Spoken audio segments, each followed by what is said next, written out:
What's up, guys? Welcome to my second part of the TOE project. Today we'll be talking about dependent and independent variables. The first one I'll be discussing is on my quantitative research study article, which was the failure rate related factors in neonate complications of vaginal delivery after cesarean section. So, for my independent variable, I have a VBAC, otherwise known as a vaginal birth after cesarean.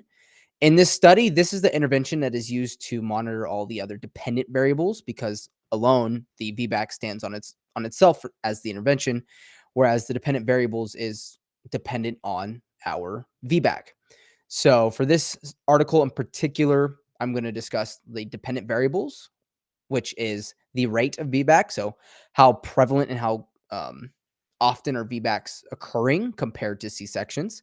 The mean time between previous C-section and present delivery. So if the mother's last pregnancy ended in a cesarean section, how long ago was it compared to the time she's delivering now? Because that does absolutely matter when it comes to our specific intervention. And the time of labor, because for vaginal births, time is tissue. Time really matters. Um, if a vaginal delivery goes too long or they fail a VBAC, they could potentially have to have a cesarean section, which is something also called TOLAC, which is a trial of labor after cesarean, which is essentially they give them a period of time for labor with VBAC. But, however, interesting enough, they will, if they fail this time and they don't deliver within this period of time, they will have to do a C-section. So it's that trial, it's that TOLAC, that trial of labor after cesarean. And then have they had repeat cesarean sections? So have they had more than just one cesarean section in their previous pregnancies? Um, Next, we're going to be discussing my qualitative, which was a little bit more difficult to find the independent variable and dependent variable. So for this one in particular, this study is called, give me one moment. So it was from coercion to respectful care, women's interactions with healthcare providers when planning a VBAC.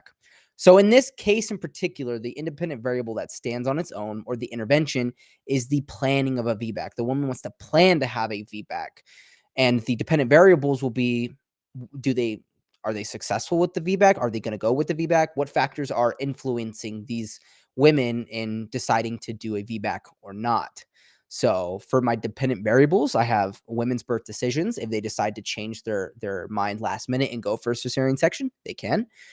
The impact by healthcare providers, perceptions is super important because if her OBGYN or the doctor that's going to deliver the baby does not like doing VBACs because of either safety issues or maybe the woman doesn't have a low transverse incision and the incision is more like a classical where there's more chance of a uterine rupture, then they may not want to do that. So the perception of a provider, instead of going and getting a second opinion from another doctor that can help her deliver, she just goes along with what the doctor wants rather than having her own autonomy, essentially.